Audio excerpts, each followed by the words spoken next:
tidak euforia yang berlebihan. Kita semuanya harus percepat proses vaksinasi ini dan tetap taat terhadap protokol kesehatan. Terutama memakai masker.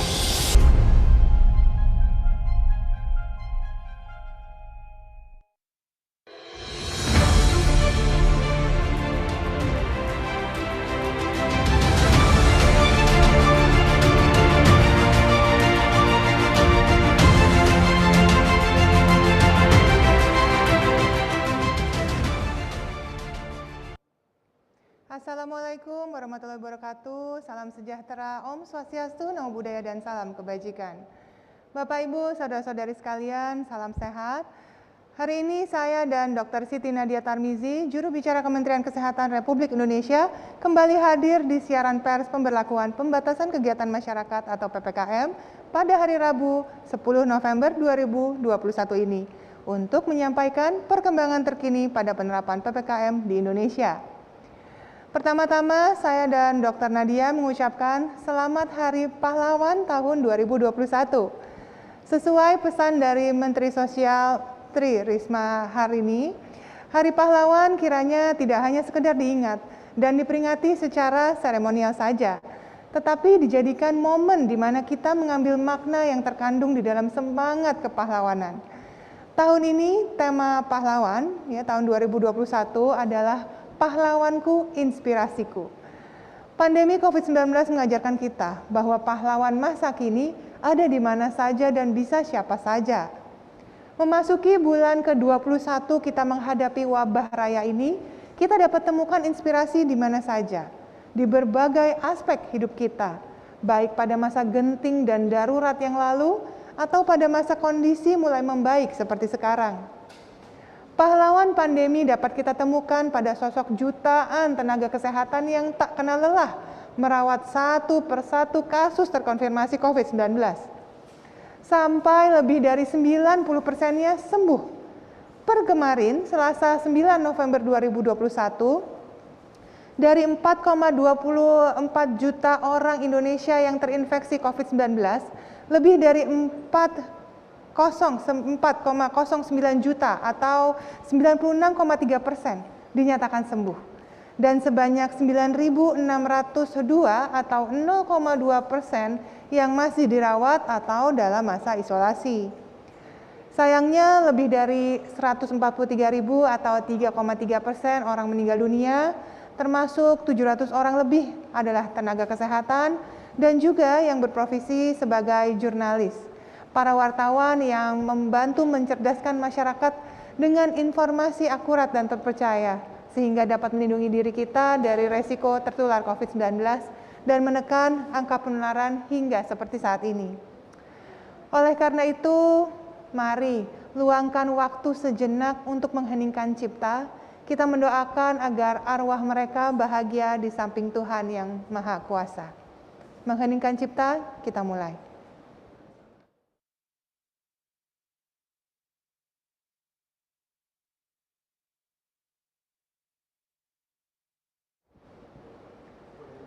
Terima kasih Bapak Ibu, saudara-saudari, masyarakat Indonesia yang saat ini menyimak siaran pers PPKM. Anda juga pahlawan di tengah pandemi COVID-19. Bapak Ibu sekalian turut berjibaku mencari solusi dan menggaungkan semangat untuk vaksinasi dan terapkan protokol kesehatan. Menurut Kementerian Kesehatan Republik Indonesia, lebih dari 80 juta orang Indonesia sudah divaksinasi lengkap dan hampir 50 juta orang lainnya sudah mendapatkan dosis pertama. Kemajuan ini berkat sumbangsih Bapak Ibu sekalian. Menurut Satgas Penanganan COVID-19, lebih dari 90% orang Indonesia masih taat bermasker. Itulah kedisiplinan bersama yang Bapak Ibu tunjukkan di tempat-tempat umum. Dan sikap kepahlawanan kita untuk tidak lengah tetap mengantisipasi ancaman gelombang ketiga dengan tetap berdisiplin prokes sambil menyadarkan diri dan banyak orang lainnya bahwa banyak dampak sampingan yang positif dari disiplin prokes. Memakai masker berdaya saring tinggi dan menjaga jarak telah diteliti oleh ilmuwan di CDC atau Center for Disease Control and Prevention di Atlanta, Amerika pada bulan September 2020. mengatakan bahwa menurunkan kejadian influenza musiman di Amerika Serikat berkat adanya masker dan jaga jarak. Terjadi juga penurunan di Chile, Australia, dan Afrika Selatan. Beberapa puskesmas juga yang kami ajak berkomunikasi, salah satunya adalah Puskesmas Rendang di Karangasem, turut melaporkan penurunan kasus ISPA atau infeksi saluran pernapasan akut di tahun ini. Tahun 2019 pernah tercatatkan 945 kasus. Sedangkan tahun 2020 turun menjadi 750 kasus. Dan pada tahun ini 2021 sampai dengan bulan Oktober kemarin terdata ada 450 kasus. Kebiasaan kita mencuci tangan dengan sabun dan air mengalir minimal selama 20 detik, ini juga membantu kita untuk mengurangi masuknya kuman ke dalam tubuh kita. Berita dari Kabupaten Agam yang ada di Sumatera Barat mengabarkan bahwa kasus diare di daerah tersebut berkurang sebanyak lebih dari 1.300 kasus di tahun 2020 dibandingkan tahun 2019.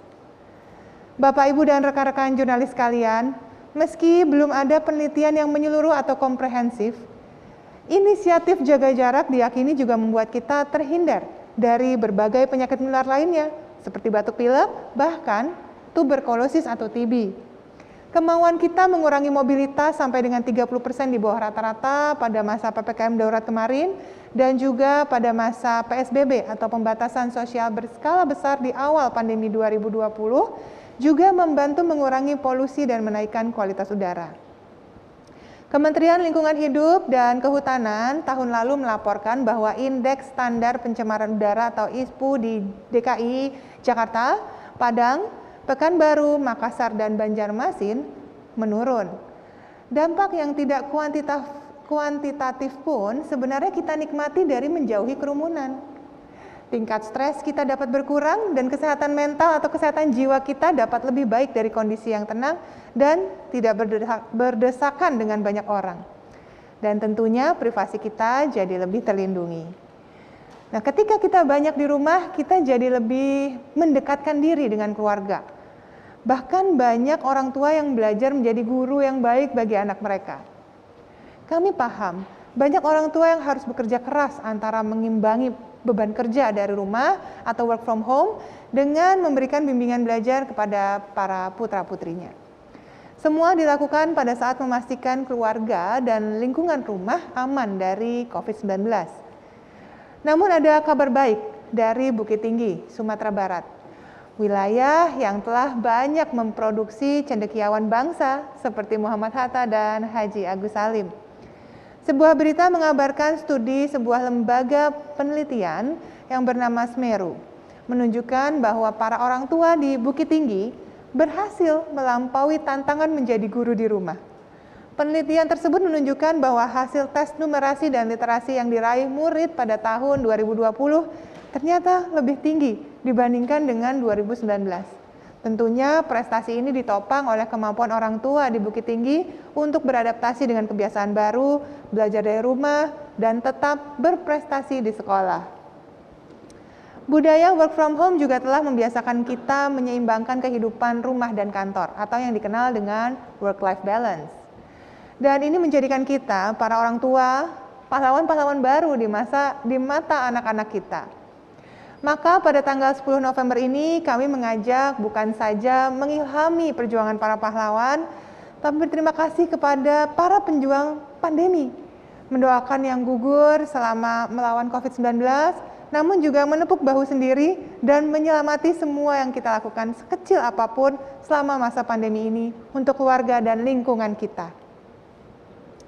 Jasa orang tua, ibu rumah tangga, dan anak-anak yang patuh selama PPKM menjalankan prokes tidak kalah heroiknya dengan pidato Dr. Abdul Rifai yang meminta pemerintah kolonial Hindia Belanda memperhatikan nasib pribumi pada masa pandemi influenza 1918. Jasa para duta perubahan perilaku atau kader yang saling mengingatkan untuk tetap bermasker dan segera divaksinasi COVID-19 juga tidak kalah besarnya dibandingkan dengan peran Profesor Sarjito, rektor pertama Universitas Gadjah Mada yang menjadi satu-satunya pribumi yang duduk di influenza komisi atau komisi flu bentukan pemerintah kolonial yang dibentuk pada tahun ini. Di 103 tahun yang lalu, tepatnya di November tahun 1918.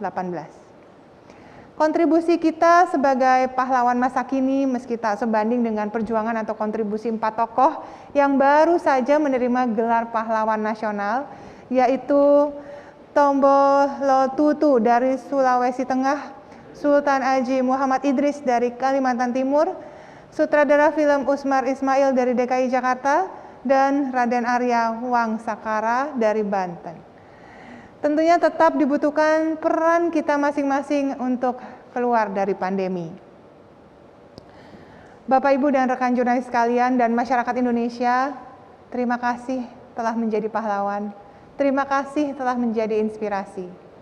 Sebelum saya berikan kesempatan kepada Dr. Nadia, atas nama pemerintah pusat, KPCPEN, Satgas Penanganan COVID-19, dan segenap petugas yang bekerja keras mengendalikan COVID-19, kami ucapkan Rahajeng Rahina Galungan lan Kuningan kepada seluruh umat Hindu Bali yang di Indonesia ini ikut merayakan kemenangan Dharma atas Adharma, kemenangan kebaikan atas keburukan.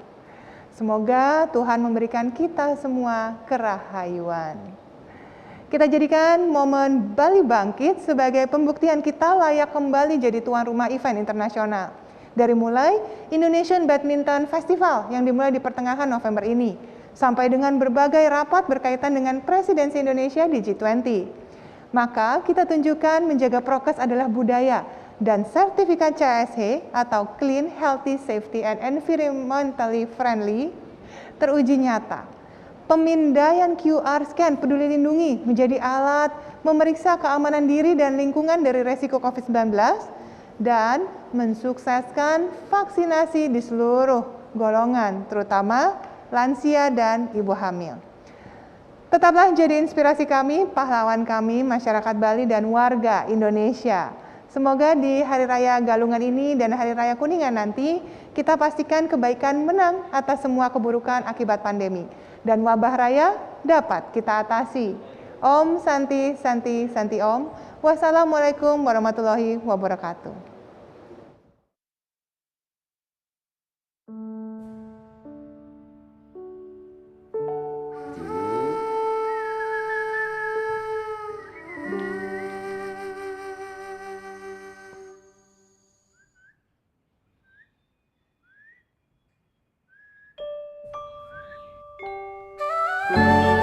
Di sana, nenek sudah vaksin.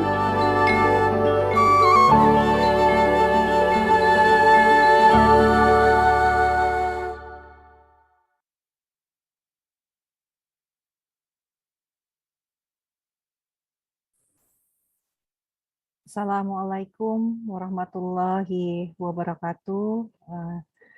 Om Swastiastu, salam kebajikan, namo buddhaya, dan salam sehat. Terima kasih Dr. Risa, para rekan-rekan media yang terhormat. Saat ini dan ke depan pemerintah terus mengevaluasi penerapan PPKM berlevel di berbagai daerah di Indonesia setiap pekannya. Pemerintah berupaya mempertahankan kasus serendah mungkin dengan penurunan kasus yang konsisten. Dalam minggu ini kita memperingati 2 hari penting, yaitu Hari Pahlawan yang jatuh tepat pada hari ini 10 November dan Hari Kesehatan Nasional pada 12 November mendatang. Seperti yang sudah disampaikan Dr. Risa tadi, bahwa peringatan Hari Pahlawan harus menjadi momentum bahwa kita semua bisa menjadi pahlawan yang bisa berkontribusi dalam penanganan COVID-19. Apapun posisi kita harus mampu untuk mengedukasi, mengubah perilaku, meningkatkan partisipasi masyarakat dalam penerapan protokol kesehatan dan perluasan vaksinasi COVID-19, serta tentunya terus memberikan apresiasi kepada semua pihak yang telah berkontribusi dalam penanganan COVID-19. Hari Pahlawan juga menjadi momentum untuk menghargai para pejuang, para tenaga kesehatan, para relawan yang setia berada di garis paling depan dalam penanggulangan pandemi. Momentum Hari Pahlawan ini kami mengucapkan terima kasih dan terus mengajak masyarakat untuk tentunya berjuang dan sekaligus juga mengenang jasa para pahlawan untuk dijadikan semangat dan motivasi dalam perjuangan melawan pandemi COVID-19. Kalau dulu perang melawan penjajah, saat ini perang melawan COVID-19. Begitu juga dengan momentum peringatan Hari Kesehatan yang jatuh pada tanggal 12 November, bisa kita jadikan sebagai momentum bagi bangsa Indonesia untuk berfokus membangun diri, keluarga, masyarakat, negara, khususnya di bidang pembangunan kesehatan. Tahun ini, Hari Kesehatan Nasional mengangkat tema Sehat Negeriku, Tumbuh Indonesiaku. Izinkanlah teman-teman jurnalis pada kesempatan ini saya menyampaikan beberapa update terkait situasi penanganan COVID-19 secara nasional. Rekan-rekan media yang terhormat, peningkatan kasus di tingkat global terus berlanjut. Terjadi kenaikan 1% dibandingkan minggu sebelumnya dengan regional Eropa yang menjadi penyumbang terbanyak kasus baru minggu lalu. Total kasus saat ini sudah mencapai lebih dari 249 juta dengan kematian lebih dari 5 juta. Dapat kita lihat terutama negara-negara di Eropa yang sudah memiliki cakupan vaksinasi yang lengkap, yang tinggi, tetapi saat ini mengalami peningkatan kasus. Artinya kita belum cukup hanya dengan vaksinasi saja, tetapi kepatuhan terhadap protokol kesehatan juga menjadi sangat penting. Varian Delta saat ini adalah menjadi varian yang paling dominan dengan pelaporan 99,6% dalam 60 hari terakhir di tingkat global. Secara umum, tren penurunan kita lihat di tingkat nasional maupun provinsi. Terjadi penurunan kasus baru mingguan sebesar 12% dan penurunan jumlah kematian sebesar 30% dibandingkan minggu sebelumnya. Testing rate dan positivity rate juga terus dapat kita pertahankan di level yang sesuai dengan rekomendasi dari WHO. Situasi rumah sakit juga dapat kita pertahankan di mana tempat keisian perawatan baik BOR dan BOR ICU semuanya masih dalam keadaan levelnya kurang dari 20%. Tentunya tren baik ini kita harapkan dapat kita pertahankan, terutama dalam beberapa minggu ke depan kita akan menghadapi hari libur panjang dalam rangka Natal dan Tahun Baru. Kami berharap kerjasama dari semua pihak untuk tetap memperkuat upaya testing, lacak, dan isolasi, serta kepatuhan terhadap protokol kesehatan. Dengan jumlah kasus baru yang semakin sedikit ini, kami juga berharap pelacakan kontak harus dilakukan secara maksimal. Identifikasi kontak tidak terbatas hanya pada lingkungan keluarga, tetapi juga lingkungan lain seperti tempat kerja, sekolah, maupun tempat ibadah. Selain itu, pastikan apakah ada potensi klaster atau tidak dengan mempertimbangkan kegiatan-kegiatan, baik itu perkantoran, industri, pusat perbelanjaan, ataupun kegiatan lain yang sudah dilakukan pelonggaran atau pembukaan. Untuk situasi pandemi, meskipun level situasi pandemi di Indonesia sudah mulai menurun, namun kita melihat ada kenaikan kasus yang terdeteksi di beberapa kabupaten kota. Ada 155 kabupaten kota yang mengalami kenaikan kasus dalam seminggu terakhir dibandingkan dengan minggu lalu. 2 kota bahkan mengalami kenaikan kasus selama 3 minggu berturut-turut, yaitu Jakarta Timur di Provinsi DKI Jakarta dan Kota Kendari di Provinsi Sulawesi Tenggara. Perlu peningkatan pengawasan kasus harian untuk mencegah agar tidak terjadi kenaikan level situasi pandemi di kabupaten kota tersebut. Jika kita melihat evaluasi berdasarkan situasi transmisi dan kapasitas respon, secara nasional kita masuk dalam kategori transmisi komunitas level 1 dengan kapasitas respon sedang dan vaksinasi sedang. Tren ini tentu adalah hal yang positif, karena dengan upaya yang luar biasa dan dengan kerjasama dari semua pihak, maka kita bisa mengendalikan pandemi di negara kita ini. Kita berharap situasi ini untuk dapat kita monitor bersama dan kita tingkatkan capaiannya, baik di level provinsi maupun di level kabupaten kota, terutama untuk meningkatkan cakupan vaksinasi lansia yang masih harus perlu kita perhatikan. Untuk perubahan perilaku, penerapan protokol kesehatan tetap harus dijaga, tidak boleh kendor, meskipun level situasi pandemi terus membaik dan terus menurun. Penguatan implementasi Peduli Lindungi di berbagai sektor publik untuk screening pengunjung, terutama mendeteksi kasus-kasus COVID maupun kasus-kasus yang merupakan kasus kontak erat. Pelaksanaan pembelajaran tatap muka perlu kita lakukan monitoring melalui surveillance kasus, dan saat ini juga akan kita tambahkan penggunaan aplikasi Peduli Lindungi yang tentunya akan menambah keamanan pelaksanaan PTM di institusi pendidikan. Salah satu implementasi teknologi digital dalam pembelajaran tatap muka adalah berupa notifikasi WhatsApp kepada sekolah bila terdapat warga satuan pendidikannya dengan hasil positif COVID-19. Penggunaan aplikasi Peduli Lindungi tentunya diharapkan agar kita bisa mendapatkan data yang lebih akurat terkait upaya untuk mencegah terjadinya penyebaran COVID-19 di lingkungan sekolah. Vaksinasi menjadi salah satu upaya penting dalam pengendalian pandemi COVID-19, bersama dengan upaya testing, lacak, isolasi, serta kepatuhan terhadap protokol kesehatan. Jika kita bandingkan data kita dengan data global untuk vaksinasi, kita masuk dalam peringkat kelima untuk jumlah orang yang mendapatkan vaksinasi minimal 1 dosis dan juga dari jumlah total dosis yang diberikan. Dengan upaya yang dilakukan, kita bisa memastikan agar ketersediaan vaksin di dalam negeri di tengah keterbatasan ketersediaan vaksin di level global ini tetap terus kita pertahankan. Capaian vaksinasi COVID-19 nasional. Data pertanggal 9 November 2021 pukul 18 mencatat total vaksinasi dosis pertama sudah mencapai 126,9 juta atau 61%, dengan total vaksinasi dosis kedua mencapai 80,4 juta. Total jumlah dosis yang sudah kita berikan melebihi angka dari 200 juta saat ini. Dan pada saat yang bersamaan, sudah ada 21 ibu kota provinsi yang sudah mencapai target lebih dari 70% di bulan November ini. Vaksinasi anak di Indonesia tentunya kita ketahui sudah mendapatkan izin penggunaan darurat dari Badan POM. Dan ini dapat dimulai pada kabupaten kota yang telah mencapai target dosis 1 lebih dari 70% dari total sasaran dan lebih dari 60% populasi lansia. Dan pelaksanaan vaksinasi anak di Indonesia ini akan kita rencanakan dimulai pada tahun 2022.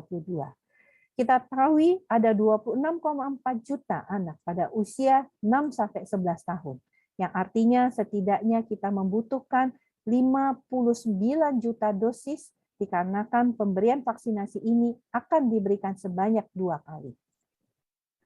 Untuk vaksin booster, kita berharap bahwa vaksin booster ini sudah dapat kita lakukan pada tahun 2022 sesuai dengan rekomendasi dari ITAGI, di mana saat ini tentunya Indonesia masih perlu memprioritaskan pemenuhan cakupan vaksinasi lengkap pada populasi yang menjadi sasaran target vaksinasi. Booster atau pemberian vaksinasi dosis ketiga dapat dilakukan minimal setelah 50% sasaran tervaksinasi ini sudah lengkap mendapatkan dosis pertama dan dosis kedua, yang artinya minimal kekebalan kelompok sudah dapat terbentuk. Tentunya pelaksanaan booster ini akan dimulai dengan prioritasisasi yang pada tahap pertama, selain tenaga kesehatan yang sudah kita mulai sebelumnya, prioritas berikutnya akan diberikan kepada lanjut usia. Pemberian vaksin booster ini dapat dilakukan dengan menggunakan platform homologus ataupun heterologus, artinya dengan menggunakan vaksin yang sama ataupun vaksin yang berbeda. Kita ketahui 50% sasaran vaksinasi dosis 2 itu akan diproyeksikan bisa dicapai pada Desember 2021, sehingga booster tentunya bisa kita mulai pada tahun 2022. Dan pemberian booster ini akan kita mulai pada kelompok lansia berdasarkan tentunya pertimbangan faktor resiko yang Diharapkan akan kita mulai setelah minimal 50% sasaran sudah mendapatkan vaksinasi lengkap. Selanjutnya terkait persebaran varian-varian baru, kita juga terus mengamati baik di level nasional maupun di level global. Saat ini di tingkat nasional, dari total lebih 8.000 sequencing yang kita lakukan, mayoritas merupakan varian of concern yang kita temukan adalah varian Delta yang diikuti dengan varian Beta. Untuk varian Mu dan subvarian Delta AY4.2 sampai saat ini belum ditemukan di Indonesia. Tetapi kita tetap perlu waspada dengan mempertimbangkan subvarian Delta yang masih mempunyai potensi untuk memicu gelombang berikutnya di Indonesia. Subvarian dari Delta ini juga telah ditemukan di negara-negara tetangga, termasuk Malaysia dan Singapura yang melaporkan sudah menemukan AY4.2. Untuk mengantisipasi masuknya atau importasi varian-varian baru, salah satunya adalah varian AY4.2, kita sudah melakukan penguatan-penguatan di pintu masuk negara, baik itu pintu masuk udara, pintu masuk laut, dan pintu masuk darat seperti yang terlihat pada gambar berikut ini.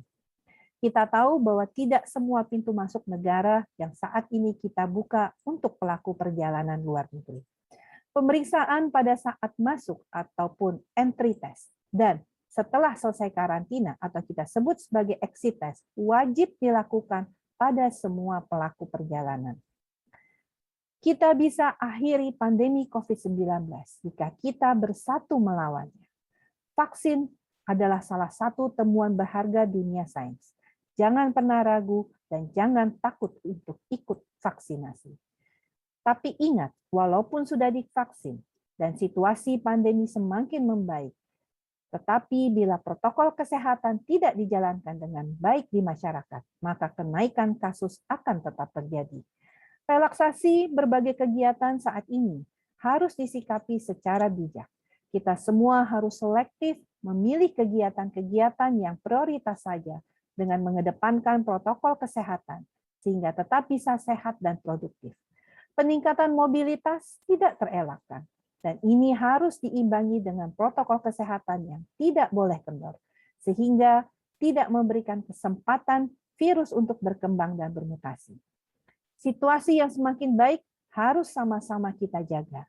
Tetap batasi mobilitas dan patuhi protokol kesehatan. Kami ingatkan kembali untuk para pengelola tempat-tempat publik. Kami himbau untuk melakukan pengawasan ketat selama jam operasional berlangsung. Pastikan tidak ada kerumunan dan pastikan protokol kesehatan diterapkan. Kepada seluruh masyarakat, mari pertahankan kondisi yang baik ini. Jangan sampai kita harus kembali menarik rem darurat kembali.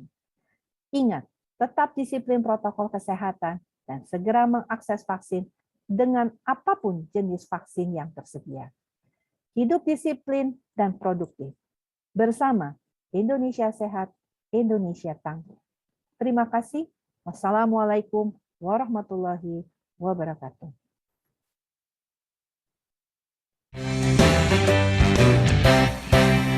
Ayo pakai maskernya.